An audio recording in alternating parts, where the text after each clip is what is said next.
America, Israel, Iran ಸಂಘರ್ಷ ಮತ್ತು ಮಾತುಕತೆಗಳ ವಿಳಂಬದಿಂದ create ಆಗಿರೋ ಕಳವಳಗಳ ಮಧ್ಯೆ ಪ್ರಧಾನಿ ನರೇಂದ್ರ ಮೋದಿ ನಾಗರಿಕರು ಚಿನ್ನ ಖರೀದಿ ತಪ್ಪಿಸಬೇಕು ಅನ್ನೋ ನಿಟ್ಟಿನಲ್ಲಿ ಹೈದರಾಬಾದ್ನಲ್ಲಿ ಮಾಡಿದ ಭಾಷಣದಲ್ಲಿ ಹೇಳಿದ ಮೇಲೆ ಮೇ 11 ಸೋಮವಾರ ಸಂಜೆ ಹೊತ್ತಿಗೆ ಭಾರತದಲ್ಲಿ ಚಿನ್ನದ ಬೆಲೆಯಲ್ಲಿ ಭಾರಿ ಇಳಿಕೆಯಾಗಿದೆ.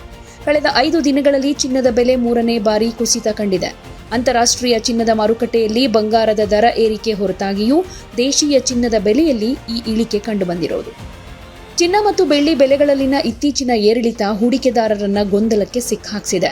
ಇರಾನ್ ಯುಎಸ್ ಮಾತುಕತೆಗಳ ಸುತ್ತಲಿನ ಬೆಳವಣಿಗೆಗಳು, ಹಾರ್ಮುಜ್ ಜಲಸಂಧಿಯಲ್ಲಿನ ಸಂಭಾವ್ಯ ಅಡಚಣೆಗಳ ಬಗ್ಗೆ ಕಳವಳಗಳು, ಕಚ್ಚಾ ತೈಲ ಬೆಲೆಗಳು ಏರ್ತಾ ಇರೋದು, ಹಾಗೆ ಯುಎಸ್ ಡಾಲರ್ನಲ್ಲಿನ ಏರಿಳಿತವೆಲ್ಲವೂ ಚಿನ್ನದ ಬೆಲೆ ಮೇಲೆ ಪರಿಣಾಮ ಉಂಟು ಮಾಡ್ತಿದೆ. ಮಂಗಳವಾರದ ಷೇರುಪೇಟೆಯ ವ್ಯಾಪಾರ ಅವಧಿಗೆ ಮಾರುಕಟ್ಟೆಗಳು ರೆಡಿಯಾಗ್ತಾ ಇರುವಾಗ ಭಾರತದಲ್ಲಿ ಚಿನ್ನ ಮತ್ತು ಬೆಳ್ಳಿ ಬೆಲೆಗಳು ತೀವ್ರ ಮಟ್ಟದಲ್ಲಿ ಏರಿಳಿತ ಕಾಣೋ ಸಾಧ್ಯತೆ ಇದೆ.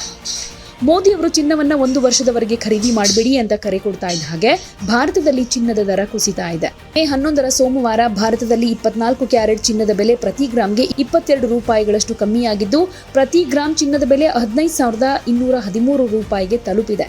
ಅದೇ ಭಾರತದಲ್ಲಿ 22 ಕ್ಯಾರೆಟ್ ಚಿನ್ನದ ಬೆಲೆ ಪ್ರತಿ ಗ್ರಾಂಗೆ 20 ರೂಪಾಯಿಗಳಷ್ಟು ಕಮ್ಮಿಯಾಗಿ ಪ್ರತಿ ಗ್ರಾಂಗೆ 13,945 ರೂಪಾಯಿಗೆ ತಲುಪಿದೆ.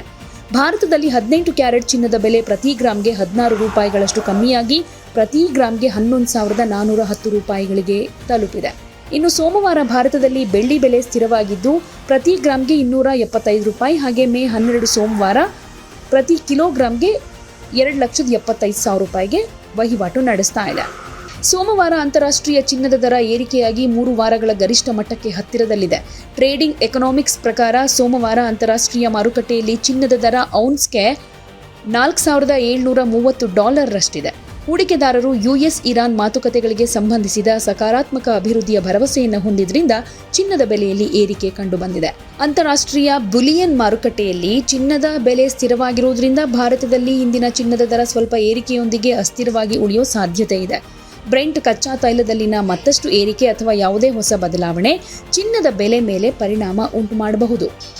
ಈ ಬೆಲೆಗಳು ಷೇರು ಮಾರುಕಟ್ಟೆ ತೆರೆದ ಮೇಲೆ ಹೀಗೆ ಉಳಿಯುತ್ತಾ ಅಥವಾ ಮತ್ತಷ್ಟು ಕುಸಿತ ಕಾಣುತ್ತಾ ಅನ್ನೋದು ಸ್ವಲ್ಪ ಹೊತ್ತಾದ ಮೇಲೆ ಗೊತ್ತಾಗಬಹುದು.